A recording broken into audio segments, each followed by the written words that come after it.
বাংলাদেশের সম্পদ আর আয়ের বন্টন নিয়ে নতুন করে উদ্বেগ তৈরি করেছে একটি বৈশ্বিক প্রতিবেদন। প্যারিস ভিত্তিক গবেষণা সংস্থা ওয়ার্ল্ড ইনইকুয়ালিটি ল্যাব প্রকাশ করেছে ওয়ার্ল্ড ইনইকুয়ালিটি রিপোর্ট 2026। সেখানে উঠে এসেছে বাংলাদেশের সম্পদের বড় অংশ যাচ্ছে শুধুমাত্র অল্প কয়েকজনের হাতেই। প্রতিবেদন অনুযায়ী দেশের মাত্র 1% মানুষের হাতে রয়েছে মোট সম্পদের 24%, আর তারা নিয়ন্ত্রণ করে জাতীয় আয়ের 16%। অন্যদিকে দেশের নিচের 50% মানুষ ভাগ করে নিচ্ছে খুবই সামান্য আয় ও সম্পদ। বিশেষজ্ঞরা বলছেন বাংলাদেশে আয়ের চেয়ে সম্পদের বৈষম্য আরো ভয়াবহ। এটি শুধু বাংলাদেশের চিত্র নয়, বিশ্বব্যাপী মাত্র 10% ধনী মানুষের হাতে রয়েছে মোট বৈশ্বিক সম্পদের 75%। বৈশ্বিক মানচিত্রে বাংলাদেশের অবস্থান মাঝামাঝি। আয়ের বৈষম্যে বাংলাদেশ রয়েছে 25তম স্থানে, তবে প্রতিবেশী দেশ ভারত ও পাকিস্তানে আয়ের বৈষম্য বাংলাদেশের চেয়েও বেশি। প্রতিবেদন বলছে বাংলাদেশের শীর্ষ 10% মানুষ আয় করে জাতীয় আয়ের প্রায় 41%, অন্যদিকে নিচের 50% মানুষের ভাগে আসে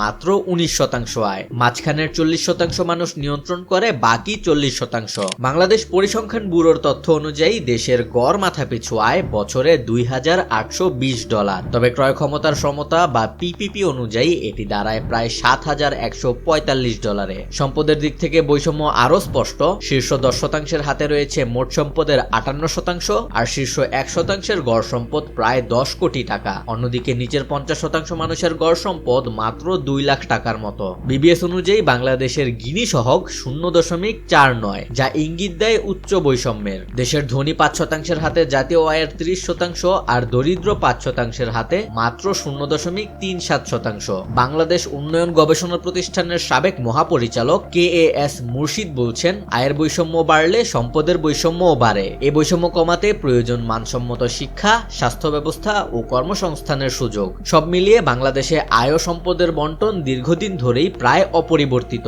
আর সমতার দিকে অগ্রগতি এখনো খুবই সীমিত।